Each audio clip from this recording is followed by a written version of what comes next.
World top 100% scholarship తో admission పొందాలి అనుకున్న India top competitive exams IIT NEET IAS design law group 1 government jobs etcetera guidance కావాలి అన్న India and world top universities లో medicine law finance join అవ్వాలన్నా students and parents కి career counselling కావాలన్నా మీ కెరియర్ డెసిషన్ డబుల్ చెక్ చేసుకోవాలి అనుకున్న 25 years experience doctor Satish IRSC గారిని సంప్రదించండి. నమస్తే, నేను గాయత్రి. వెల్కమ్ టు ప్రైమ్ 9 విద్యా ఉద్యోగ అవకాశాలు కార్యక్రమం. ఈ రోజు కార్యక్రమంలో ఎంతో ఇంపార్టెంట్ అయిన టాపిక్ గురించి మనం మాట్లాడుకోబోతున్నాం. మోడీ గారు అయితే 2047తో ఒక స్టేజ్కి ఇండియా రాబోతుంది అని చెప్తున్నారు. సో అది టార్గెట్గా పెట్టుకున్నారు. సో డాక్టర్ సతీష్ ఐఆర్ఎస్సి గారితో ఒక ఇంట్రెస్టింగ్ టాపిక్ గురించి ఈరోజు మాట్లాడే ప్రయత్నం చేద్దాం. అదేంటి అంటే ఇండియన్ యూత్ ఫ్యూచర్ ఏ విధంగా ఉండబోతోంది రానున్న రోజుల్లో అనే దాని గురించి, ఎటువంటి చేంజెస్ ఇండియాలో రాబోతున్నాయి, ఆ చేంజెస్ యూత్కి ఏ విధంగా ఉపయోగపడతాయి అనే దాని గురించి కూడా ఆయనతో మాట్లాడే ప్రయత్నం చేద్దాం. నమస్తే సతీష్ గారు. సతీష్ గారు, నేను చెప్పినట్టుగా మోడీ గారు అయితే 2047 వరకు యూత్కి టైం ఇచ్చారు. సో ఈ లోపు డెవలప్ అవుదాం, ఒక మంచి ఇండియాగా మనం చూపించబోతున్నాం మిగతా కంట్రీస్కి అని. సో మీరు ఏమో స్టూడెంట్స్ ఫ్యూచర్స్ ఏ విధంగా ఉండబోతున్నాయి అని ఒక క్వశ్చన్ మార్క్ అయితే రేజ్ చేశారు. ఏ విధంగా ఉండబోతున్నాయి అసలు? అంటేనండి, ప్రపంచవ్యాప్తంగా ఉన్న అన్ని దేశాల్లో యూత్ పర్సంటేజ్ ఎక్కువ ఉన్నది మన భారతదేశం. అంటే ఇప్పుడు 150 కోట్లు అండి, ఆల్మోస్ట్ వరల్డ్లో మనకి హైయెస్ట్ పాపులేషన్. చైనాని క్రాస్ చేసేసాం మనం. 50% యూత్ పాపులేషన్ ఆల్మోస్ట్ 25-26 ఇయర్స్ లోపే ఉంటారండి ఇంచుమించుగా. 35 ఇయర్స్ కానీ మీరు తీసుకున్నట్లయితే ఆల్మోస్ట్ 60-65% ఉంటారు. అంటే ఇంత percentage of people. Median age మన భారతదేశానికి 27 మీడియన్ ఏజ్ అంటారు. చైనాకి 43-44 ఉంటుంది. మీరు ఏ దేశం వెళ్ళండి, రైట్ ఫ్రమ్ జపాన్ దగ్గర నుంచి సింగపూర్ కానివ్వండి, లేకపోతే ఆస్ట్రేలియా కానీ, ఏ కంట్రీ వెళ్ళినా కూడా మీడియన్ ఏజ్, ఇంత లోయెస్ట్ ఏజ్, ఇంత యూత్ పాపులేషను అసలు ఎక్కడ ఉండదు పర్సంటేజ్ వైజ్. అంటే యూత్ పవర్ ఫ్యూచర్లో 2035 వచ్చిన 2040 వరకు కూడా స్టిల్ యూత్లో మనమే నెంబర్ 1. ఈవెన్ 2040 కూడా. ఇప్పుడు ఉన్నటువంటి, అంటే ఇప్పుడు పుట్టినోళ్లే కదండి 2040 అంటే అప్పటికే వస్తారు కదా. ఆ క్యాలిక్యులేషన్ వేసినా కూడా స్టిల్ యూత్ పర్సంటేజ్ వైజ్ చూసుకుంటా, మీడియం ఏజ్ చూసుకున్నప్పటికీ కూడా భారతదేశం డెఫినెట్గా ముందు అంజలో ఉంది. బట్ ఈ యూత్ మొత్తం వల్ల భారతదేశం ముందుకు వెళుతుంది అన్నది మీరు చెప్పిన స్టేట్మెంట్ 2047కి. యాక్చువల్గానండి, మన భారతదేశాన్ని చూసినప్పుడు అఫ్కోర్స్ ఎప్పుడు డెవలపింగ్ కంట్రీ అని అంటూ ఉంటాం మనం. మన పుట్టినప్పుడు అలాగే ఉంది, మన పేరెంట్స్ పుట్టినప్పుడు అలాగే చెప్తున్నాం. సరే, మనం ఆ విషయం మన పక్కన పెట్టినా, జనరల్గా మీరు అబ్జర్వ్ చేసినప్పుడు ఇంతకుముందు కూడానండి 2020కి విజన్ అని ఎవ్రీ 10 ఇయర్స్కి 15 ఇయర్స్కి వచ్చిన ప్రతి పొలిటీషియన్ విజన్ నెంబర్స్ వస్తున్నాయి. మేబీ ఇప్పుడు ఉన్నటువంటి యూత్కి ఈ నెంబర్ కొత్తగా అనిపించవచ్చు. ఇంతకుముందు కూడా ఇలాంటి నెంబర్ వచ్చినాయి. మా చిన్నప్పుడు 2020 అని చెప్పేవాళ్ళం మేము. అంటే మీరు పుట్టిన టైం అనుకోండి, అంటే ఇంకా నాకు ముందు తర్వాత చూసిన. ఎప్పుడు కూడానండి మనం ఆలోచన విధానం చేసినప్పుడు ఎలా ఆలోచిస్తామంటే 15 ఏళ్ళ తర్వాత ఎలా ఉండాలి, 20 ఏళ్ళ తర్వాత ఎలా ఉండాలని ప్లాన్ వేస్తాం. బట్ ఎప్పుడు కూడా మన పొలిటికల్ సిస్టంలో ఎవరికక్కడ సర్వైవల్ చూసుకుంటూ ఉంటాడు. ఆ 1 ఇయర్ సర్వైవల్ ఏంటి, 2 ఇయర్స్ సర్వైవల్ ఏంటి, 3 ఇయర్స్ ఏంటి, 5 ఇయర్స్ తర్వాత మనం ఉండవా. లాంగ్ టర్మ్ ప్లాన్ ఇప్పుడు ఏదో చైనా ప్రెసిడెంట్ లాగా లేకపోతే వేరే చోట్లగా ఒకళ్ళే ఉండే సిస్టమ్ కాదు కదా. ఇప్పుడు సౌదీ అరేబియా, ఖత్తర్ ఇట్లాంటి కంట్రీస్ ఉన్నాయనుకోండి, ఒకళ్ళే ఫ్యామిలీ ఉంటారు కాబట్టి అది కింగ్స్ పరిపాలన కాబట్టి వాళ్ళ ప్లానింగ్ మోరల్లెస్ కొంతవరకు విజన్ ఉంటుంది. ఎందుకంటే వాళ్ళే కదా రూల్ చేసేది కూడా, వాళ్ళ ఫ్యామిలీ మెంబర్స్ ఉంటారు, వాళ్ళే రూల్ చేస్తారు. మన అలా కాదండి, మనంతా డైనమిక్ సిస్టమ్ ఉంటుంది, పొలిటికల్ సిస్టమ్ అంతా కూడా. ఇంతకుముందు మోడీ గారి గవర్నమెంట్లో ఫుల్ మెజార్టీ ఉంది, ఇప్పుడు మెజార్టీ లేదు, ఇప్పుడు డెసిషన్స్ మారిపోతాయి. అంతకుముందు ఏదో ప్లాన్ చేస్తూ ఇప్పుడు అవుతుంది, అవ్వట్లేదు కూడా. అందువల్ల ఏంటంటే ఇవన్నీ పొలిటికల్ సిస్టమ్ అంత డిఫరెంట్గా ఉంటుంది కాబట్టి అనుకున్నట్టుగా ప్లాన్ చేసినప్పుడు అవ్వదండి. ఇక్కడ జరుగుతున్న తప్పు ఏంటంటేనండి, గవర్నమెంట్ తరపు నుంచి మనం మాట్లాడుకున్నట్లయితే 2047కి ప్లాన్ చేసినప్పుడు 2024లో ఏం చేస్తాం కూడా చెప్పాలి. 2024లో ఇది, 25లో ఇది, 26లో ఇది, 2046లో ఇచ్చేస్తాం, 2047లో ఇక్కడికి వస్తాము అని ఇయర్ వైజ్ టార్గెట్ పెట్టి ఇయర్ వైజ్ మానిటరింగ్ చేసి సిస్టమ్ చేయాలంటే భయపడుతున్నాం మనం. ఆ భయం ప్రతి వ్యక్తిలోనే ఉందండి, పైకి చెప్పరు. కానీ నిజంగా నా దగ్గర హానెస్టీ ఉంటే, నేను చెయ్యాలి అనుకుంటే, నేను ఇంత చదువుతాను, ఈ సిలబస్ కంప్లీట్ చేస్తాను 1 ఇయర్లో అన్నానండి మీతోను. ఈ 1 మంత్లో ఈ 1 వీక్లో ఏం చేస్తున్నానో కూడా చెప్పగలిగితేనే అందులో అథెంటిసిటీ ఉన్నట్లే కదా. సో యాక్చువల్గా మనం ఎడ్యుకేషన్ ఇయర్ క్యాలిక్యులేట్ చేసుకున్న యూనిట్ టెస్ట్లు అన్ని పెర్ఫార్మెన్స్ రాకుండా. అంటే ఎప్పుడునంటే ప్లానింగ్ అనేది లాంగ్ విజన్ ఉంటుంది తప్పలేదు, కానీ ప్లానింగ్ ఎవ్రీ ఇయర్ ఉండాలి. ఆ ఎవ్రీ ఇయర్ ప్లానింగ్ చేసేటప్పుడు మీరు అబ్జర్వ్ చేసినట్లయితే యూత్ పర్స్పెక్టివ్లో మనం మాట్లాడుతున్నాం కాబట్టి యూత్ పర్స్పెక్టివ్లో మనకు ఉన్నటువంటి ఇప్పుడున్నటువంటి విధానం ఏదైతే ఉందో, ఎడ్యుకేషన్ సిస్టమ్ ఏదైతే ఉందో, సిస్టమ్ని నరాల్లోకి అంటే లోపల కంటే వెళ్ళి గ్రౌండ్ లెవెల్కి వెళ్ళి దాన్ని కానీ మీరు సిస్టమ్ని సెట్ చేయకపోతే 2047 కాదు 2087 అయినా కూడా ఇంతే మనం. ఎందుకంటేనంటే ఎలిమెంటరీ ఎడ్యుకేషన్, స్కూల్ ఎడ్యుకేషన్ కంప్లీట్గా ఫెయిల్ అయ్యాం మనం. కంప్లీట్గా నా పదాన్ని నేను ఆలోచించట్లేదు నా పదం వాడడానికి. ఎందుకంటేనంటే ఇప్పటికీ గవర్నమెంట్ స్కూల్లో చదివినటువంటి విద్యార్థుల పిల్లలు ఎవరైతే ఉన్నారో ఆల్మోస్ట్ ఎన్నో కోట్ల మంది చదువుతారండి. స్కూల్ పిల్లలంటే ఆల్మోస్ట్ మీకు సంవత్సరానికి దగ్గరగా 3 కోట్ల మంది పిల్లలు మన జనాభా పుడితే స్కూల్కి వచ్చేటప్పుడు 2.5 కోట్లు ఉంటారండి. ఒక్కొక్క సంవత్సరం 2.5 కోట్లు 10th క్లాస్ వరకు వచ్చి 2 crores వేసుకున్నా, 1.5 crore వేసుకున్నా ఆల్మోస్ట్ స్కూల్లోనే 27 కోట్ల నుంచి 30 కోట్ల స్టూడెంట్స్ ఉన్నారంటే. ఇంతమంది స్టూడెంట్స్లో 40-50% గవర్నమెంట్ స్కూల్స్లో చదువుతారు. అంటే 15 కోట్ల మంది నుంచి 14 కోట్ల నుంచి 15 కోట్ల వరకు గవర్నమెంట్ స్కూల్స్లో చదువుతున్నారు కదా. ఈ 14-15 కోట్ల మంది యొక్క అంటే ప్రైవేట్ స్కూల్లో వాళ్ళు బాగా చదువుతున్నారు కదా నా ఉద్దేశం. ఈ గవర్నమెంట్ గురించి మనం మాట్లాడుకుంటే ఫస్ట్ ఒక పార్ట్ మనం మాట్లాడుకున్నట్లయితే ఇందులో ప్రీమియర్ కాలేజెస్లోనే మంచి పొజిషన్లోకి వెళ్ళిన వాళ్ళ యొక్క శాతం ప్రతి సంవత్సరం తగ్గిపోతుంది. మీరు అనొచ్చు సతీష్ గారు మీరు గవర్నమెంట్ స్కూల్లోనే చదువుకున్నారు కదా అని అనొచ్చు. అప్పుడు వేరు ఇప్పుడు వేరు. లాస్ట్ 5 yearsలో లాస్ట్ 10 yearsలో ఎరా వేరు. 10 years ముందున్న ఎరా వేరు. ఇప్పుడు ప్రైవేట్ ఎడ్యుకేషన్ సిస్టమ్ లేదు, ఓన్లీ గవర్నమెంటే ఉండేది. డెఫినెట్గా మంచి టాలెంట్ వచ్చింది. ఇప్పుడున్న ప్రతి పొలిటీషియన్, ప్రైమ్ మినిస్టర్ దగ్గర చీఫ్ మినిస్టర్ దగ్గర రేవంత్ రెడ్డి గారితో సహా ప్రతి వాళ్ళు గవర్నమెంట్ స్కూల్ చదువుకున్న వాళ్ళే. చంద్రబాబు నాయుడు గారు అంటే ప్రైవేట్ ఎడ్యుకేషన్ ప్రైవేటైజేషన్ చేసేయడం వల్ల ప్రైవేట్ స్టేక్ హోల్డర్స్ని తీసుకొచ్చేసారు లోపలికి. ఇప్పుడు అదే ప్రపంచంలో అన్ని దేశాల్లోనూ minimum 50-55% of the public schools చదువుకున్న స్టూడెంట్స్ ప్రీమియర్ కాలేజెస్కి వెళ్ళి చదువుతున్నారు.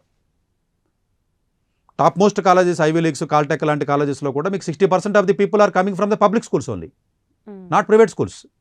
You take it any country, the Japan or Singapore, Australia, UK, public స్కూల్సే మోర్ దాన్ 50%. ఇండియాలో పబ్లిక్ స్కూల్స్లో చదివి మంచి కాలేజెస్కి, మంచి ప్రీమియర్ ఎడ్యుకేషన్కి, మంచి ప్రీమియర్ అంటే అవి కూడా గవర్నమెంటే కదా, ఐఐటీస్ లేదా ఇలాంటివి వెళ్ళి పర్సంటేజ్ ఎంత అంటే ఈవెన్ నాట్ 1%. 1% ఉన్నా కూడా నేనైతే ఫెస్టివల్ చేసుకుంది 1% కూడా లేరు, లెస్ దాన్ 1%. రాష్ట్రానికి 2-3 కూడా ఉండట్లా. అంటే మరి గవర్నమెంట్ ఎడ్యుకేషన్ సిస్టమ్ ఫెయిల్ అయినట్టే కదా. మరి నిజంగా 12th వరకు నువ్వు బాగా చదివిస్తే, పిల్లలు బాగా చదువుకుంటే, ఈ 12th చదివిన పిల్లలు ప్రీమియర్ ఇన్స్టిట్యూట్స్కి, గ్రాడ్యుయేషన్ మంచి కాలేజీకి వెళ్ళాలి కదా. మరి కంట్రీ గ్రో అవ్వాలంటే వెళ్ళాలి కదండి, వెళ్ళడం లేదు కదా. సో డెఫినెట్గా ఎలిమెంటరీ ఎడ్యుకేషన్ మీద గవర్నమెంట్ ఫండింగ్ అయితే ఉంది తప్ప 15 కోట్ల మంది చదువుతున్నారు, 15 లక్షల కోట్లు ఖర్చు పెడుతుంది గవర్నమెంట్, సెంట్రల్ కానీ స్టేట్ గవర్నమెంట్ కలిపి. 15 లక్షల కోట్లు ఖర్చు పెట్టినా కూడా అవుట్కమ్ లేదు. చదువుతున్నారు, గోడకు పెయింట్ వేసాను, టాయిలెట్లు కట్టాను, టీచర్ని రిక్రూట్ చేశాను, మధ్యాహ్నం భోజన పథకం పెడుతున్నాను, అమ్మఒడి డబ్బులు ఇస్తున్నాను, ఇంతే. ఇవే మాట్లాడగలుగుతున్నాం తప్ప క్వాలిటీ ఇండికేటర్ గురించి మాట్లాడకపోవడం వల్ల ఈ యూత్ అంతా కూడా ఏమవుతుందంటే అంటే ఎటు కాకుండా అయిపోయి యూత్ అంతా కూడా ఇప్పుడు చదువుతున్నటువంటి విద్యార్థులు ఎవరైతే ఉన్నారో వీళ్ళు ఎటు కాకుండా అయిపోతుందండి పాపం వీళ్ళ లైఫ్. చిన్న ఉద్యోగాలు చేసుకుని అవి చేసుకుని బతకాల్సిన పరిస్థితి వస్తుందండి. ప్రపంచాన్ని మనం వెళ్తున్నామని చెప్పి సుందర పిచ్చినో లేకపోతే ఒకళ్ళు ఇద్దరినో చూపించుకోవడం వల్ల ఉపయోగం లేదండి. అంటే ఎప్పుడునంటే ఇంత పెద్ద దేశంలో 150 కోట్ల మంది భారతదేశంలో ఉంటారండి. అందులో గొప్పతనమే ఉంది. ఇదేం చిన్న దేశం కాదు. ఫిన్లాండ్ లాంటి దేశంలోనో లేదా నెదర్లాండ్ లాంటి దేశంలోనో చిన్న దేశాల్లోంచి 2-3 వస్తే గొప్పే. ఇప్పుడు మనం ఎలా మిస్లీడ్ చేసుకుంటున్నామంటే మనం భారతదేశం 5వ ఆర్థిక వ్యవస్థ హైయెస్ట్, అంతే కదండి. 5 trillions లేదా 4 trillions ఉందని మనం చెప్తున్నాం, 5వ పెద్ద ఆర్థిక వ్యవస్థ. ఇక్కడ అర్థం చేసుకోవాల్సింది ఏంటంటే 150 కోట్ల జనాభా ఉన్న దేశానికి 5 trillions, 8 కోట్లు కూడా జనం లేని దానికి జర్మనీకి మనకంటే ఎక్కువ, 6 కోట్లు కూడా లేని యూకేకి మనకంటే ఎక్కువ బడ్జెట్ ఉంది. పర్ క్యాపిటా 2000 మంది, 136వ దేశం మంది. 200 దేశాలు తీసుకుంటే 196 దేశాలు తీసుకుంటే క్యాలిక్యులేషన్ పర్ క్యాపిటాలో కింద నుంచి 10వ-20వ ప్లేస్లో ఉంటాం మనం.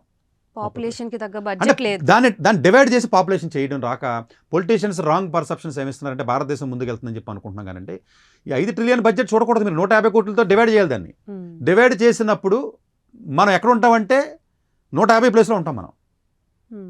అందువల్ల ఏంటంటేనంటే మన గ్రోయింగ్ అనేది పర్ క్యాపిటాలో మెజర్ చేయాలి తప్ప దేశంలో ఉన్నటువంటి ఫర్ ఎగ్జాంపుల్ అంబానీ కానీ, అదానీ కానీ, లేదా సుందర పిచ్చి లాంటి వాళ్ళు కానీ గొప్ప వ్యక్తులు ఎవరైతే మీకు టాప్ లేయర్లో ఉన్నారో డెఫినెట్గా మంచిది. కింద ఉన్న వాళ్ళు ఇంకా కిందకి వెళ్ళిపోతున్నారు, కింద ఉన్న వాళ్ళు ఇంకా కిందకి వెళ్ళిపోతున్నారు. అంటే పోవర్టీ లైన్లో కింద ఉన్నటువంటి జనాభా గత 2014 తర్వాత వచ్చినటువంటి గవర్నమెంట్ని చూసుకున్నా ఇంకా పావర్టీ కింద పెరిగారు. దానికి నిదర్శనమే 2024 బడ్జెట్లో నరేంద్ర మోడీ గారు అంతకుముందు బడ్జెట్లో ప్రసంగంలో ఏం చెప్పారంటే అందరికీ ఆహారం ఉచితంగా ఇస్తాం 85 కోట్ల మందికి అని చెప్పి బడ్జెట్లో పెట్టారు. అంటే 85 కోట్ల మందికి ఆహారం ఇస్తామంటే 85 కోట్ల మంది పావర్టీ లైన్ కింద ఉన్నారా?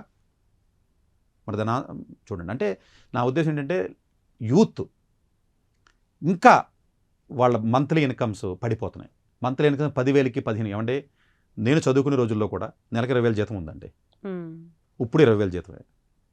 ఇప్పుడు మీరు ప్రొఫెషన్లో కూడా 10 ఏళ్ల క్రితం స్టార్టింగ్లో జీతం ఎంత ఇచ్చుంటారు, ఇప్పుడు అంత ఇస్తారు కొత్తగా ఎవరన్నా వీళ్ళు. ప్రతి ఉద్యోగం అలాగే ఉందండి. ఐటీ ఉద్యోగం టీసీఎస్ 25 ఏళ్ల క్రితం 3 లక్షలే, ఇప్పుడు స్టార్టింగ్లో 3 లక్షలే.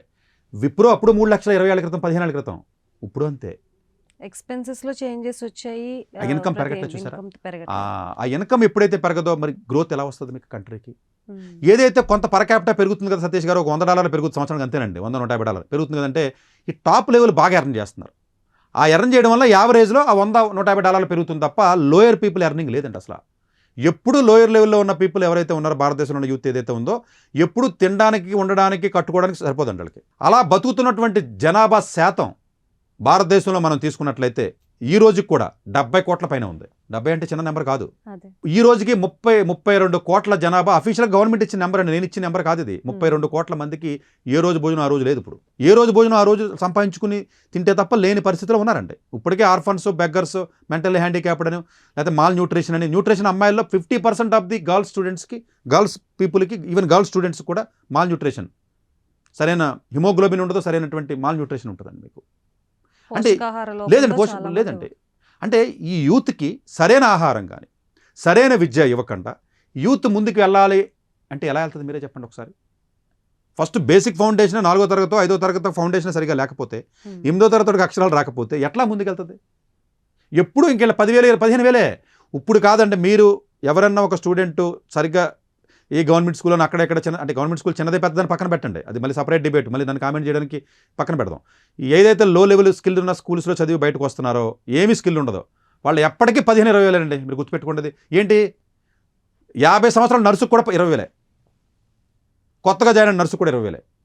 సో మీరు చెప్పినట్టు నాలెడ్జ్ ప్రకారంగా ఒక 100 మంది స్టూడెంట్స్లో ఒక 10 మంది టాపర్స్గా చదవగలరు, ఎక్కడ చదివినా కూడా, గవర్నమెంట్ అయితే ప్రైవేట్ అయితే.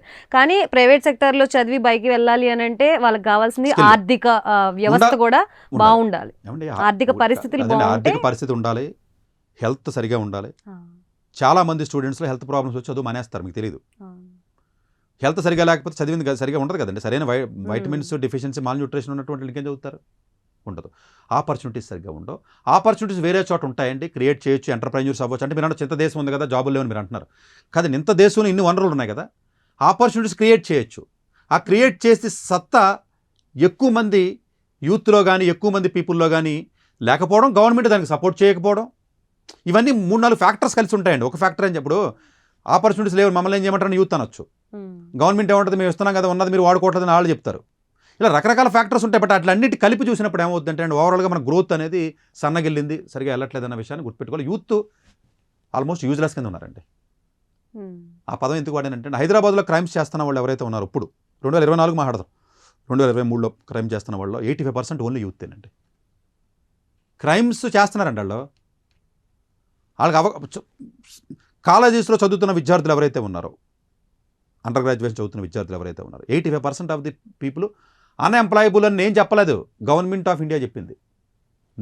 అది నా స్టేట్మెంట్ కాదండి. 85 అన్ఎంప్లాయబుల్ రిపోర్ట్ అని మీరు కొడితే, గూగుల్లోకి వెళ్ళి కొడితే, ఈవెన్ మీరు నీతి ఆయోగ్ రిపోర్ట్ చదివినా, లేకపోతే ఈ రిపోర్ట్ చదివినా, క్యాగ్ రిపోర్ట్ చదివినా, 85% of the Indian youth are unemployable అన్న పదాన్ని నేను వాడలేదు.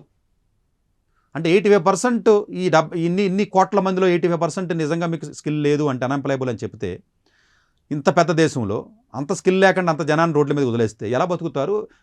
యూత్ పరిస్థితి ఏంటంటే ఏం చెప్తారు మీరే చెప్పండి. లేదు కదా. సంవత్సరానికి ఎంతమంది బయటకు వస్తున్నారు తెలుసా చదువుకుని? ఉద్యోగాలు కావాల్సిన 1 కోటి మంది. ఉద్యోగాలు ఎన్ని ఉంటాయి తెలుసా? 6-7 లక్షల మించి ఉండవు.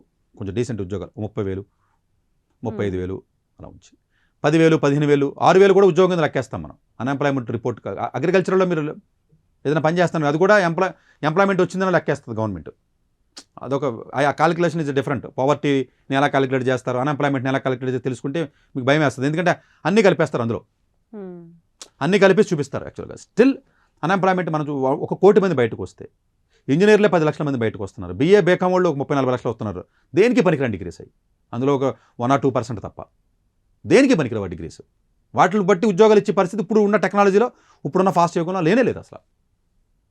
ప్లస్ డాక్టర్స్ బయటకు వస్తారు 1,00,000 మంది, మిగిలిన హోమియోపతి అవి కలిపి 1,00,000 మంది వస్తారు. సో మిగిలిన ఆ కోర్సు డిజైన్ అనో, ఇంకో కోర్సును, ఆ కోర్సు, ఈ కోర్సులు కలిపి మొత్తం చూసినా కూడా, మెడికల్ కొంతమంది, బైపీసీ మొత్తం చూసినా కూడా దగ్గరగా 70-80 లక్షల మంది మీరు బయటకు వస్తున్నారు కదా. ఈ 70-80 లక్షలకు సరిపడే ఉద్యోగాలు లేవండి. గవర్నమెంట్ ఏం చెప్పి, గవర్నమెంట్ ఉద్యోగాలు కాదు, గవర్నమెంట్ ఇచ్చి 1000 ఉద్యోగాలు, అదే 100 ఉద్యోగాలు, 200 ఉద్యోగాలు, గ్రూప్ 1, గ్రూప్ 2కి ధర్నాలు చేస్తాం. ఏంటి 5 ఏళ్ళు చీఫ్ మినిస్టర్లే మార్చేస్తాం మనం, జాబ్ క్యాలెండర్ ఇవ్వలేదని. అవన్నీ ఉంటాయండి. 100, 200, 500 కూడా ఉండవండి అవి. మనకు 2 రాష్ట్రాల్లో సంవత్సరానికి బయటకు వచ్చే జనాభా మీరు చూసినట్లయితేనండి 8 లక్షల మంది ఉన్నారండి సంవత్సరానికి. 8 లక్షల ఉద్యోగాలు ఉన్నాయనుకుంటున్నారు మీరు? మొత్తం గవర్నమెంట్లో వర్క్ చేసి 4 లక్షలు కూడా ఉంటారండి. ఏంటి మొత్తం అన్ని డిపార్ట్మెంట్లు కలిపి సంవత్సరానికి రిక్రూట్మెంట్ ఎంత ఉంటుందండి? అందువల్ల ఏంటంటేనండి ఇండియా ఫ్యూచర్ యూత్ పరిస్థితి ఎలా ఉంటుందంటే వీళ్ళ స్కిల్స్ కానీ సరిగ్గా నేర్చుకోకపోతే, స్కిల్స్ నేర్చుకుంటే మీరు అన్న ఆపర్చునిటీస్ లేవు కదా, నేర్చుకుని ఉపయోగం ఏంటి? ఇంకో దేశం పోయిన ఉద్యోగం చేసుకోవచ్చు, ఇంకో ప్లేస్ కానీ పోవచ్చు, లేదంటే ఎంటర్ప్రెన్యూర్ అవ్వచ్చు, ఏదో ఒకటి చేయొచ్చండి. తెలివి ఉన్నవాడు స్కిల్ ఉన్నవాడు ఏదో రకంగా బతుకుతున్నారు కదా. స్కిల్ ఉన్నవాడు ఖాళీగా ఉన్నవాడు ఉండరండి, ఏదో రకంగా బతుకుతారు. ఈ ఎడ్యుకేషన్ సిస్టంలోనే లోపం ఉండడం వల్ల స్కూల్ డౌన్ చేసి మన ఐఐటీలు ఐఐఎంల గురించి మాట్లాడుకుంటున్నాం. స్కూల్ టెక్నాలజీ పరంగా కూడా చూస్తే పోను అంత రోబోటిక్ టెక్నాలజీ ఆటోమేషన్ వచ్చే పరిస్థితి ఉంది. అప్పుడు అసలు మాన్యువల్ గా మీరు 2 ఏళ్ల తర్వాత మీరు అక్కర్లేదండి నాతో ఇంటర్వ్యూ చేయడానికి. 2 ఏళ్ల తర్వాత మీరు అక్కర్లా. సో ఇప్పటికే జనాభా ఎక్కువైపోయారు, ఉద్యోగాల్లో ఉండట్లేదు. సో ఈ రకంగా ముందుకు వెళ్తుందని ఆనందపడాలా, లేకపోతే ఇంకా అన్ఎంప్లాయ్మెంట్? ఇది ఆనందపడే విషయం కాదండి, ఇంత జనాభా ఉన్న దేశం కాబట్టి. చిన్న దేశాలు అయితే మనుషులు లేరు కాబట్టి జపాన్లోనో లేకపోతే ఫిన్లాండ్లోనో లేకపోతే ప్యారిస్లోనో ఓల్డ్ ఏజ్ వాళ్ళు ఎక్కువ ఉన్నారు, యావరేజ్ ఏజ్ తక్కువ ఉంది కాబట్టి టెక్నాలజీ కావాలి, వాళ్ళు బతకాలి, వాళ్ళ దగ్గర డబ్బు ఉంది, ఎకానమీ ఉంది. మనలాంటి దేశంలో మీకు అలాంటి టెక్నాలజీ కానీ వస్తే, చైనా అంటే వాళ్ళు manufacturing industry, automobile industry, production units పెంచుకున్నారు, చైనా దాన్ని మేనేజ్ చేసుకోగలుగుతుంది. మన ఐటీ ఇండస్ట్రీ తప్ప వేరే ఇండస్ట్రీ లేదు మనకి.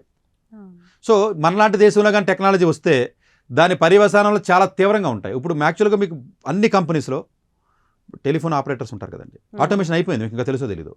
అసలు మనుషులు లేరు ఇప్పుడు, ఎవ్రీథింగ్ ఆటోమేషన్. ఫోన్లు ఎత్తి మాట్లాడుతున్నారు కదండి. సెక్టర్ మీద కొన్ని వేల మంది పోయింది.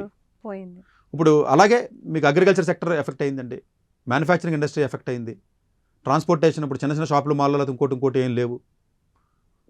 అన్నీ కూడా ఏమవుతుందంటేనంటే కార్పొరేట్ స్టైల్ వచ్చేసింది మనకి. ఎప్పుడైతే కార్పొరేట్ స్టైల్ వచ్చిందో యూత్ మహా అయితే స్విగ్గీ బాయ్స్ కింద, జొమాటో బాయ్స్ కింద, అమెజాన్ బాయ్స్ కింద పెట్రోల్ బంకుల్లోనూ షాపింగ్ మాల్స్లోనూ అక్కడెక్కడ పనిచేయడం తప్ప వేరే ఆప్షనే ఉంది.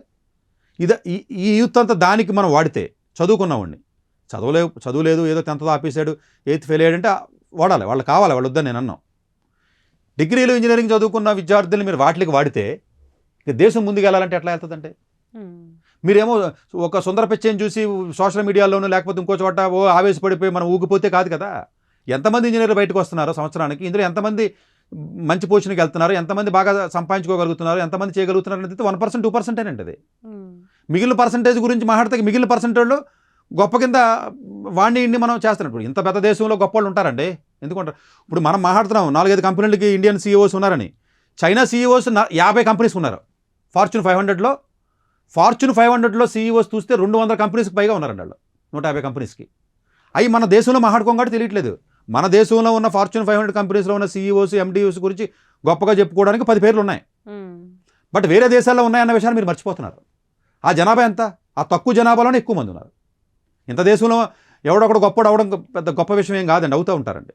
ప్లస్ ఇంకొంచెం బాగా చదువుకున్న వాళ్ళు బ్రెయిన్ డ్రైన్ అయిపోతుంది, వేరే దేశాలకు వెళ్ళి సెటిల్ అవుతున్నారండి, అది తగ్గించాలి. అట్లాగే మనకి అన్నీ కూడా రిలీజియన్, క్యాస్ట్లు, రిజర్వేషన్లు మొత్తం ఆపడానికైనా ఇక్కడ ఎంప్లాయ్మెంట్ ఉంటే వాళ్ళు కూడా వెళ్ళే స్కోప్ ఉండదు కదండి. కాదండి, ఇక్కడ అన్నీనండి, మతాలు అంటారు, కులాలు అంటారు, రిజర్వేషన్స్ అంటారు, అదంటారు, ఇదంటారు, ఒకటి కాదండి, అన్నీ పెరిగిపోతున్నాయి. ఒకళ్ళు మర్చిపోయిన పొలిటీషియన్ రెచ్చగొడతాడు, గుర్తు చేస్తాడు, నువ్వు ఈ మతం కాదు కదరా, మన కులపోడు కోటి టికెట్ ఇవ్వలేదు. సబ్ డివిజన్ అండి ప్రతిదీని. ఎస్సీ కమ్యూనిటీకి 4 ఎమ్మెల్యేస్ ఇవ్వాలి, మళ్ళీ అందులో మాదిగలకి ఎన్ని ఇచ్చారు, మాలలకి ఎన్ని ఇచ్చారు, ఓసీ కమ్యూనిటీకి ఎన్ని ఇవ్వాలి, బ్రాహ్మణ్స్కి ఎన్ని ఇచ్చారు, లేకపోతే బలిజాకి ఎన్ని ఇచ్చారు, లేకపోతే వైశ్యాస్కి ఎన్ని ఇచ్చారు, ఇలాంటి సబ్ డివిజన్ పొలిటీషియన్స్ చెప్తున్నారు.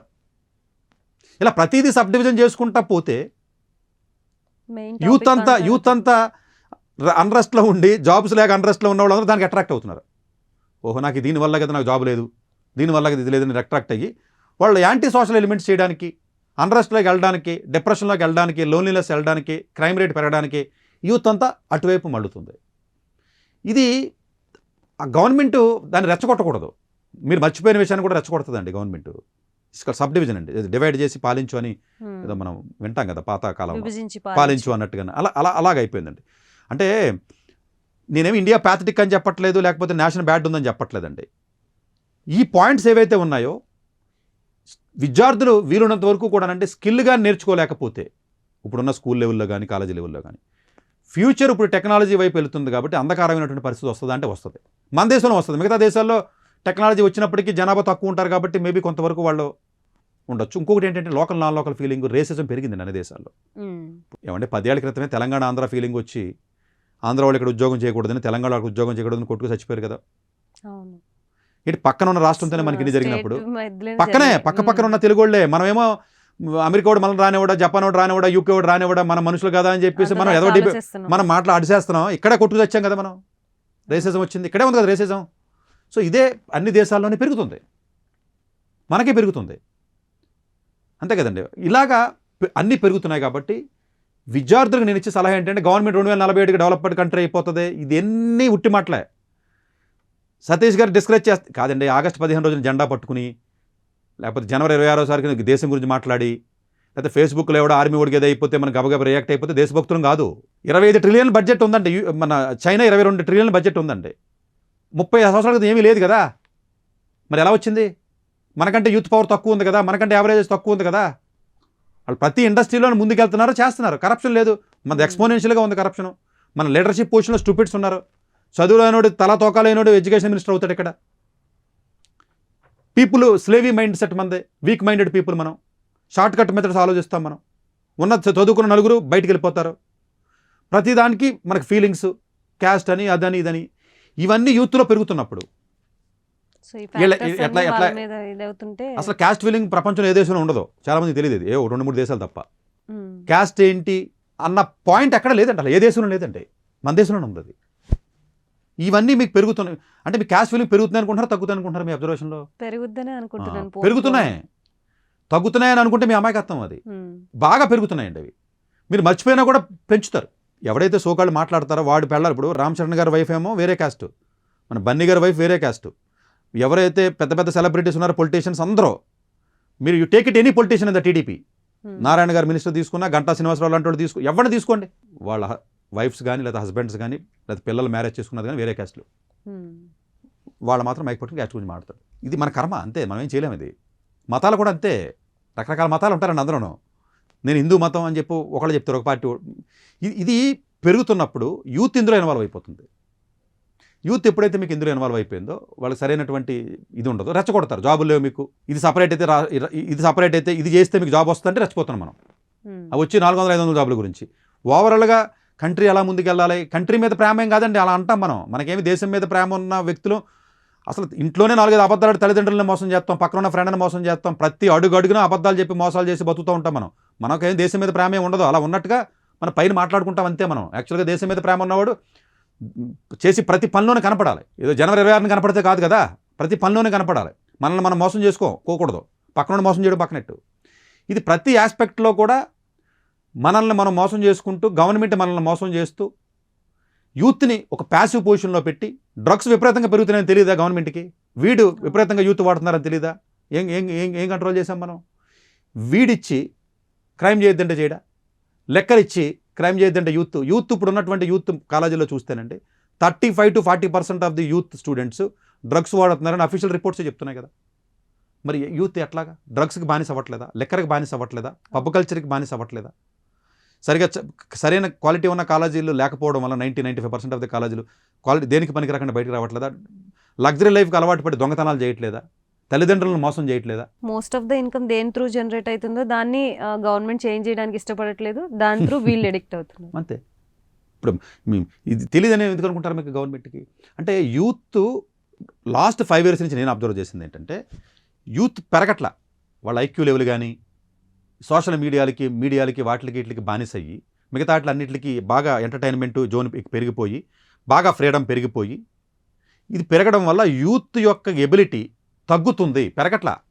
అందులో కొంతమంది ఉంటారండి, 2-3% ఆఫ్ ది పీపుల్ పెరుగుతున్నారు. 2 కోట్లు 3 కోట్ల జీతం వస్తుంది, భారతదేశం గొప్ప అయిందని చెప్పుకుంటున్నారు అంతే. ఏమంటే ఎవరికి 2 కోట్లు 3 కోట్లు వచ్చింది, మీకు ₹1,00,000 వస్తుంది, 50,000 వస్తుంది కదా, మీకేం ఉపయోగం? ఎక్కువ మంది పీపుల్ నార్మల్గానే ఉన్నారు కదండి భారతదేశంలోనూ. మీకు ఇప్పటికీ హైదరాబాద్లో యావరేజ్ జీతం చూసుకున్నట్లయితే గ్రాడ్యుయేషన్ చదివినటువంటి విద్యార్థులు ఎవరైతే ఉన్నారో యావరేజ్ హైదరాబాద్ మొత్తం సిటీని యావరేజ్గా చూస్తే మీకు కనీసం 25,000 లేదు.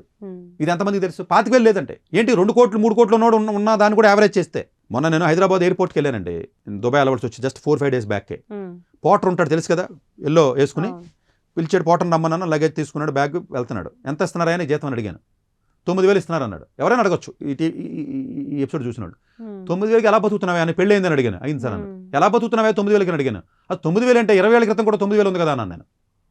అంతే సార్, మరి ఏం చేస్తాం సార్ 9,000 ఉంది, ఏం చదువుకున్నావు అడిగాడు. ఇంజనీరింగ్ చదువుకున్నాను అన్నాడు. ఇంకొకటి ఉన్నాడు పక్కన, ఏం చదివారంటే బేకాన్ చదువుకున్నాను అన్నాడు. అంటే ఇవన్నీ ఈ చదువుకుని ఆడ పోర్టర్ కింద పని చేయడం ఏంటి, 9,000 తీసుకోవడం ఏంటి, దీనికి ఎందుకు రాదు, మీ ఊళ్ళో పొలం ఉందని అడిగాను. పోయి పొలం పని చేసుకోవచ్చు కదా, 9,000 గురించి ఇక్కడికి చేయడం ఎందుకు అన్నాను.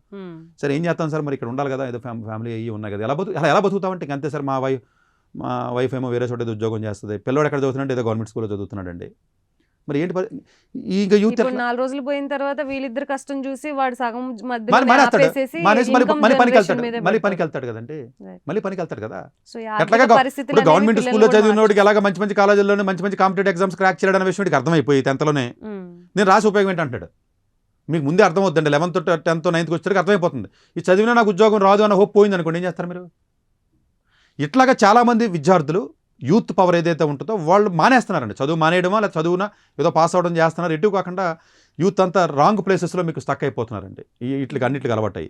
ఇది జనరల్గా డెఫినెట్గా అంటే మనం ఎలా మాట్లాడుతున్నామంటే ఇండియా గొప్ప దేశం అని, మార్స్లో మనం స్థలం కొందాం, చంద్రుడి వైపు మనం వెళ్ళాం, ఇస్రో వాడు శాటిలైట్ని అక్కడికి పంపించాడు కాబట్టి గొప్ప దేశం మందే, లేకపోతేనేమో వీళ్ళ పెద్ద కంపెనీకి సీఈఓ అయ్యారు, లేకపోతే మనం ఎంత టర్న్ ఓవర్ చేశాము, ఇన్ని కోట్ల మంది చేసింది, G20 సదస్సును బాగా చేసాం మనం. ఇట్లాగ పొలిటికల్గా వచ్చిన స్టేట్మెంట్స్ సంబంధించి మనం మాట్లాడుతున్నాం తప్ప అసలు ఎంతమంది యూత్ ఉన్నారో, ఇందులో ఎంతమంది చదువుతున్నారో, ఇందులో ఎంతమంది గవర్నమెంట్ స్కూల్లో చదువుతున్నారో, ఈ యూత్ బయటకు వచ్చిన తర్వాత ఎంతమంది ప్రీమియర్ కాలేజీకి వెళ్తున్నారో, వీళ్ళ బయటకు వచ్చిన తర్వాత యావరేజ్ శాలరీస్ ఎంత ఉన్నాయి, వీళ్ళు ఎలా బతుకుతున్నారో, జీవన విధానాన్ని ఎలా పాటిస్తున్నారో, ఇది మాట్లాడడానికి ఎవడో ధైర్యం చేయట్లే. మనం ఏది మాట్లాడుతున్నాం, నాలాంటి గురించి మాట్లాడితే గొప్పే ఉందండి. సతీష్ గారు అన్ని తెలుసు, గొప్ప వ్యక్తి, ఆయన ఇంత సంపాదించుకుంటున్నాడు లేదా ఇలా చేస్తున్నాడు, దానివల్ల మీకు ఓకే కొంతవరకు ఓకే, మన ఇండియాలో ఉన్నాడు, ఈయన ఉన్నాడు, లేకపోతే చేసాడు పలానాడు అక్కడ ఉన్నాడు, అంతే. దానివల్ల కాదు, కింద 10,000కి 15,000కి బతికి వాళ్ళు జనాభా లక్షల్లో కోట్లలో ఉంది. 1 కోటి మంది బయటకు వస్తుంటే ఉద్యోగాలకి యూత్ ఇదంతా. ఈ యూత్ ఉంటే మొత్తం భారతదేశాన్ని మార్చేస్తారని మోడీ గారు చెప్తారు. ఎలా మార్చేస్తావు, ఇక్కడ ఉన్న గవర్నమెంట్ స్కూల్లో ఉన్న స్కూల్ ఎడ్యుకేషన్ నాశనం అయిపోయి ఎందుకు పనికి రాకుండా 8వ తరగతి కనీసం 4 గుణింతాలు రావట్లేదు కదండి. స్కూల్ సిస్టమ్ అని, ఎడ్యుకేషన్ సిస్టమ్ అని మార్చాలి కదా. అది మార్చకుండా, ఎడ్యుకేషన్ సిస్టమ్ అని మీరు మార్చకుండా, యూత్ ఏదో అవుతుందని కళ్ళగంటం అనేది అది పక్కాగా అటు ప్రైమ్ మినిస్టర్ కానివ్వండి, ఎవరైనా సరే ఎలాంటి డిబేట్గా నేను సిద్ధం. ఓపెన్ స్క్రీన్ చెప్తున్నాను, ఛాలెంజ్ చేస్తున్నాను నేను. You name it any debate, నేను నెంబర్లతో సహా అంకెలతో సహా ప్రతిదీ చెప్పగల కెపాసిటీ ఉన్నవాడు కాబట్టి నేను ఆన్ ద స్క్రీన్ ఇంత ఓపెన్గా చెప్పగలుగుతున్నాను నేను. ఇంకొకటి ఎవడ ఆ స్టేట్మెంట్ ఇవ్వలేడు. ఎడ్యుకేషన్ సిస్టమ్ వరస్ట్ అయ్యింది, పనికిరాని ఎడ్యుకేషన్ సిస్టమ్ అయింది గవర్నమెంట్ ఎడ్యుకేషన్ సిస్టమ్ అని ఓపెన్గా చెప్తున్నానండి నేను. ఈ వీడియో ఎవరన్నా వింటారా, వినండి. చీఫ్ మినిస్టర్ వింటాడా, రమ్మనండి, డిబేట్కి రమ్మనండి, నేను మాట్లాడతాను. నెంబర్లు తీయమంటాను నేను, నాకు అవుట్కమ్స్ కావాలని అడుగుతాను నేను. రెగ్యులేటరీ మెకానిజం ఏముందని అడుగుతాను నేను. ఎన్ని కాలేజీలు ఉన్నాయి, ఐటీఐ కాలేజీలు ఎన్ని ఉన్నాయి, పాలిటెక్నిక్ కాలేజీలు ఎన్ని ఉన్నాయి, బీఎస్సీ డిగ్రీ కాలేజీలు ఎన్ని ఉన్నాయి, చదివిన తర్వాత వీళ్ళందరూ ఎక్కడికి వెళ్తున్నారు, ఏం ఉద్యోగాలు చేస్తున్నారు, ఎంతంత శాలరీలు తీసుకుంటున్నారు, లెక్కలు తీద్దాం. లెక్కలు తీసిన తర్వాత ఈ యూత్ 2047కి దేశం బాగుపడుతుందని చెప్దాం మనం. ఎక్కడో ఐఐటీల్లో చదివిన వాళ్ళు, లేకపోతేనేమో పెద్ద టాప్ కాలేజీలో చదివినటువంటి ఒక 1 or 2% of the people top college చదివిన వాళ్ళ గురించి చూసుకుని మనం ఆనందపడితే అది గొప్ప కాదండి. అంటే అట్లీస్ట్ 50% ఆఫ్ ది ఎడ్యుకేషన్. ఇప్పుడు ఎందుకంటే నా పిల్లలందరూ 4 ఏళ్ళు 5 ఏళ్ళు కష్టపడి చదువుతున్నారు తెలుసా ఇలా ఐఐటీ ఎగ్జామ్ గురించి. మిగతా కాలేజీలు వరస్ట్ కాలేజీలు కాబట్టి. ఈ కాలేజీలే మంచి కాలేజీలు 100 కాలేజీలు 42,000 కాలేజీలు ఉన్నాయి. 100 కాలేజీలు మంచి ఎందుకు, 1000 కాలేజీలు, ఒక 10,000 కాలేజీలు మంచి ఉంటే. ఇదే భారతదేశంలో 100 కాలేజీలకు పోటీ పడతాం మానేసి 10,000 కాలేజీలు మంచి ఉంటే హ్యాపీగా చదువుతారు కదా. ఎందుకు చదవాల్సి వస్తుంది 5 ఏళ్ళు? ప్రపంచంలో ఏ దేశంలోనూ ఏ స్టూడెంట్ కూడా ఒక కాంపిటేటివ్ ఎగ్జామినేషన్స్ 4 ఏళ్ళు 5 ఏళ్ళు చదవడే. మనం ఎందుకు చీకటి గదుల్లో పొద్దునుంచి 6 దాకా, నైట్ 10 దాకా మొత్తం జీవితాన్ని వదులుకుని హెల్త్ పాడు చేసుకుని 4 ఏళ్ళు 5 ఏళ్ళు ఎందుకు చదువుతున్నాం మనం? బికాజ్ క్వాలిటీ ఉన్న ఎడ్యుకేషన్ ఇన్స్టిట్యూట్స్ 100 ఉన్నాయి. 42,000 కాలేజీల్లో ఆ కాలేజీని పెంచమంటున్నాను నేను. పెంచితే ఈ తలనొప్పులు ఉండవు, యూత్ అంతా డెఫినెట్గా బాగుపడుతుందండి. సో గవర్నమెంట్ నెంబర్లు వేసుకుని 2047 కావడం కాదు, 2024లో ఏం చేస్తావు చెప్పు, 2025లో ఏం చేస్తావు చెప్పు, 2026లో ఏం చేస్తావు చెప్పు. 2047 ఇచ్చినోడే మాట మాట్లాడాడు బతుకుంటాడు. 2020 అన్నాడు, అయిపోయింది. ఇది మాట్లాడడానికి ఎమోషనల్గా ఫేస్బుక్లోను వాటిల్లోనూ గొప్ప ముందుకు వెళ్ళిపోతున్నాం చెప్పుకోవడం తప్ప యూత్ ఉందండి. ఎంత యూత్ ఉన్న దేశం ప్రపంచంలో లేదు, ఉండదు కూడా. ఈ యూత్ని ప్రాపర్గా వాడకుండా మనం ఇంప్రాపర్గా మనం వాడే విధానం ఏదైతే ఉందో, గవర్నమెంట్ ఎడ్యుకేషన్ సిస్టమ్ మీద, ఎంప్లాయ్మెంట్ విధానం మీద మీరు శ్రద్ధ పెట్టి స్కిల్స్ని కానీ మీరు స్ట్రిక్ట్గా కానీ మీరు పెంచలేకపోతే స్లోగా గవర్నమెంట్ అన్ని చెత్తాచెదారం కంపెనీస్ మిగతా పనికిరాని పనులన్నీ గవర్నమెంట్ టేకప్ చేస్తూ ఉంటుంది. గవర్నమెంట్ చేయవలసింది ఎడ్యుకేషన్ కదండి, ఓన్ చేయవలసింది ఎడ్యుకేషన్ అండ్ మెడికల్. మన గవర్నమెంట్ హాస్పిటల్కి వెళ్ళాను, గవర్నమెంట్ కాలేజీ చదివించను. నేను చదివిస్తాను కదా, నేను ఎప్పుడు గవర్నమెంట్ హాస్పిటల్కి వెళ్ళను. నేను నా పిల్లల్ని గవర్నమెంట్ స్కూల్లో చదివించను, ఓపెన్గానే చెప్తున్నాను. మరి మీరేంటి సరే చెప్తున్నారు, నాకు లేదు కదా, నాకు క్వాలిటీ లేనప్పుడు నేను ఎందుకు వెళ్తాను, వెళ్ళను. నీకు వస్తువు కావాల్సి వచ్చిన మంచి వస్తువు కొనుక్కుంటున్నావు కదా, చైనా వస్తువుని మానేస్తున్నాం ఏంటి? సోకాళ్ళు చైనాను తిట్టారని చెప్పి కంచాలు పెట్టి కొట్టించారు కదా ప్రైమ్ మినిస్టర్ గారు. చైనా వద్దని యాప్స్ని బ్యాన్ చేశారు కదా. ఈ రోజున ఇంపోర్ట్ మొత్తం ప్రపంచవ్యాప్తంగా ఇండియా నుంచి ఇంపోర్ట్ చేసుకునే స్థానంలో ఫస్ట్ ప్లేస్లో ఉంది చైనా 2024. ఇప్పుడు ఏం చెప్తారు? ఇదే పొలిటీషియన్ చెప్పారు కదా, యాప్స్ అన్ని బ్యాన్ చేయండి చైనా వద్దని మేక్ ఇన్ ఇండియా కాన్సెప్ట్ అన్నారు కదా. మరి ఇప్పుడు ఇది 2024 నెంబర్ మాట్లాడుతున్నాను నేను. Highest importing country for India is China. మీరు రిపోర్ట్ చదువుకోండి వెళ్ళి, మినిస్ట్రీ ఆఫ్ కామర్స్ వెబ్సైట్లోకి వెళ్ళి. మాట్లాడటం ప్రాక్టికల్గా వేరండి. ఎవరైనా సరే ఎక్కడ తక్కువ రేటుకి వస్తే అక్కడ తక్కువ వస్తువు కొనుక్కుంటారు. మీరైనా అంతే కదా, దేశం మీద ప్రేమ ఉందని చెప్పి ఇండియా మీద కొంటారా ఏంటి మీరు? ఏది క్వాలిటీ మన ఫ్యామిలీకి వస్తే మన సెల్ఫిష్ అండి. జనాలకు చెప్పాలంటే సామెతలు చెప్తాం మనం. మీరు ఏం చేస్తారు, మీరు తీసుకున్న బ్లేజర్ లేదా ఇంకోటి తక్కువ ఎక్కడికి వస్తే అక్కడికి వెళ్ళి కొనుక్కుంటారు. మీరు ఏమైనా మేడ్ ఇన్ ఇండియా కానీ కొన్నారా ఏంటి? ఇండియా మీద ప్రేమ చూపించండి, మరి అలా చూపించండి. ఇవన్నీ కాదండి, ఇవన్నీ ఎమోషనల్గా మాట్లాడుకోవడానికి యూట్యూబ్లో కింద కామెంట్ చేయడానికి పనికి వస్తాయి తప్ప రియల్గా వస్తే గవర్నమెంట్ స్కూల్ ఎడ్యుకేషన్ మీద ఫోకస్ పెట్టాలి. యూత్ లేజీగా ఉండడం మానేసి బాధ్యతగా కానీ స్కిల్ని డెవలప్ చేసుకుంటే తప్ప డెఫినెట్గా మన మంచి ఇండియాని యూత్ని మనం చూసే పరిస్థితి ఉండదు. కాబట్టి ఇది మార్పు రావాలండి. గవర్నమెంట్లో రావాలి, పబ్లిక్లో రావాలి, మనలో రావాలి, మన ఇంట్లో ఉన్న పిల్లలకి మనం చెప్పాలి. ఇది మార్పు వచ్చి స్కూల్ నుంచి పెరగాలి. అప్పుడు మీరు 2040కి వస్తుంది. ఇప్పుడు స్కూల్ని మీరు స్ట్రెంగ్తన్ చేయండి. నెమ్మదిగా కాలేజ్ నెమ్మదిగా ముందుకు వచ్చినప్పుడు ఓవరాల్గా మీకు బెనిఫిట్ అవుతుంది. చైనా మెకానిజం అండి. 25 ఏళ్ల క్రితం స్కూల్ మీద పెట్టారు వాళ్ళు, 30 ఏళ్ల క్రితం. తర్వాత హై స్కూల్ మీద పెట్టారు, తర్వాత ఇప్పుడు కాలేజీల మీద పెడుతున్నారు. చూసారా, స్టెప్ బై స్టెప్. మన స్కూల్ నెగ్లెక్ట్ చేసేసి కాలేజెస్ మీద మనం పెట్టడం వల్ల కూడా పెద్దగా ఉపయోగం ఉంటుంది. ఎందుకంటే మొక్కలు వంగాలి కదండి, చెట్టు వంగదు కదా. Thank you so much doctor Satish గారు ఐఆర్ఎస్సి. ఎన్నో మంచి విషయాలు చెప్పారు. అలాగే యూత్కి సంబంధించి గవర్నమెంట్కి కూడా ఒక ప్రాపర్ ఇన్ఫర్మేషన్ వెళ్ళే ఉండిద్ది అని అనుకున్నాం ఈ వీడియో ద్వారా. సో చూసారు కదా, ఇది ఇవాల్టి ప్రైమ్ 9 విద్యా ఉద్యోగ అవకాశాల కార్యక్రమం. మరొక కార్యక్రమంతో మళ్ళీ కలుద్దాం. అంతవరకు సెలవు, నమస్తే. డాక్టర్ ఏ సతీష్ గారు ఏపీ తెలంగాణ విద్యార్థులకు సుపరిచితమైన పేరు. సతీష్ గారు 2001 యూపీఎస్సీ పరీక్షల్లో ఉత్తీర్ణులై ఇండియన్ రైల్వే విభాగంలో ఉద్యోగం సాధించారు. సతీష్ గారు చదివిన చదువులు engineering, MTech, MBA, executive MBA, MSc, MBA HR, MA psychology లాంటి పోస్ట్ గ్రాడ్యుయేషన్ డిగ్రీలతో పాటు డాక్టరేట్ కూడా చదవడం జరిగింది. డాక్టర్ సతీష్ గారు నిరంతర విద్యార్థి. అలాగే సతీష్ గారు పలు ప్రతిష్టాత్మక కాంపిటేటివ్ పరీక్షల్లో యూపీఎస్సీ నిర్వహించే సివిల్ సర్వీసెస్ పరీక్షల్లో 159వ ర్యాంక్, అలాగే ఇంజనీరింగ్ సర్వీస్లో 24వ ర్యాంక్, గేట్ ఎగ్జామ్లో 4వ ర్యాంక్, క్యాట్ ఎగ్జామ్లో 99.8%, జీమాట్ ఎగ్జామ్లో 760 స్కోర్, ఇలా పలు కాంపిటేటివ్ ఎగ్జామ్స్లో మొదటి ప్రయత్నంలోనే ఎన్నో ర్యాంకులు సాధించారు. ఇన్ని క్వాలిఫికేషన్స్, డిఫరెంట్ కాంపిటేటివ్ పరీక్షల్లో ర్యాంకులు సాధించిన వ్యక్తులు మన ఇండియాలో చాలా అరుదని చెప్పాలి. ఇలాంటి అకాడమిక్ల పరంగా, కాంపిటేటివ్ల పరంగా ఇన్ని ర్యాంకులు సాధించడంతో పాటుగా గవర్నమెంట్ ఉద్యోగం చేస్తూ పలు అవార్డులు తీసుకున్నారు. సతీష్ గారికి జనరల్ మేనేజర్ అవార్డు జోనల్ లెవెల్లో, ఆల్ ఇండియా లెవెల్లో నేషనల్ లైఫ్ టైమ్ అచీవ్మెంట్ గుర్తింపులు దక్కాయి. అప్రిసియేషన్ ఆఫ్ ప్రెసిడెంట్ ఇండియా నుంచి గానీ lifetime Sevashri award from Andhra Pradesh మంత్రుల నుంచి అందుకున్నారు. వీటితో పాటు పలు రకాల అవార్డులు అందుకున్నారు. ఎన్నో ప్రతిష్టాత్మక ఆర్గనైజర్స్ సంస్థలో పర్మనెంట్ మెంబర్గా ఉన్నారు. కష్టపడి పైకి వచ్చిన వ్యక్తి కావడం వల్ల గత 20 సంవత్సరాల నుంచి ఎంతో మంది చిన్నపిల్లల దగ్గర నుండి 5, 6 తరగతి విద్యార్థుల నుంచి పెద్ద పెద్ద పీజీ, పీహెచ్డీ కాలేజీలకు వెళుతూ విద్యార్థులకి అవగాహన కల్పిస్తూ ఉంటారు. ప్రతి విషయంపైన డాక్టర్ సతీష్ గారు స్పష్టమైన అవగాహన కలిగి ఉన్నారు. డాక్టర్ సతీష్ బలంగా నమ్మే సూత్రం ఏంటంటే అవేర్నెస్ ఈజ్ ఎవ్రీథింగ్. మనిషికి అవేర్నెస్ ఉంటే ఏదైనా సాధించగలరు. ఒక్క మోటివేషన్తోనే కాదు, ఏది చెయ్యాలి, ఏది చేయకూడదు, ఎలాంటి డెసిషన్ తీసుకోవాలనే విషయాలపై, ముఖ్యమైన విషయాలపై అవగాహన కల్పిస్తూ ఉంటారు. అలాగే గవర్నమెంట్, ప్రైవేట్ జాబ్లే కాకుండా ప్రపంచ దేశాల్లోని జాబ్స్పై కూడా అవగాహన కల్పిస్తూ ఉంటారు. ఉద్యోగాలతో పాటు పెద్ద చదువులైన ఐఐటి వంటి వాటిపై సెషన్స్ నిర్వహిస్తూ ఉంటారు. ఇప్పటి వరకు 3 లక్షల సెమినార్లు ₹1 తీసుకోకుండా ఉచితంగా నిర్వహించారు. ఇందులో భాగంగా మన ప్రైమ్ 9 ద్వారా విద్యార్థులకి మోటివేషన్ ఇవ్వడానికి మీ ముందుకొస్తున్నారు డాక్టర్ సతీష్ గారు. వరల్డ్ టాప్ 100% స్కాలర్షిప్ తో అడ్మిషన్ పొందాలి అనుకున్నా India top competitive exams IIT, NEET, IAS, design, law, group 1, government jobs etcetera guidance కావాలి అన్నా, India and world top universities లో మెడిసిన్, లా, ఫైనాన్స్ జాయిన్ అవ్వాలన్నా, స్టూడెంట్స్ అండ్ పేరెంట్స్ కి career counselling కావాలన్నా, మీ కెరియర్ డెసిషన్ డబుల్ చెక్ చేసుకోవాలి అనుకున్నా 25 years experience doctor Satish IRSC గారిని సంప్రదించండి.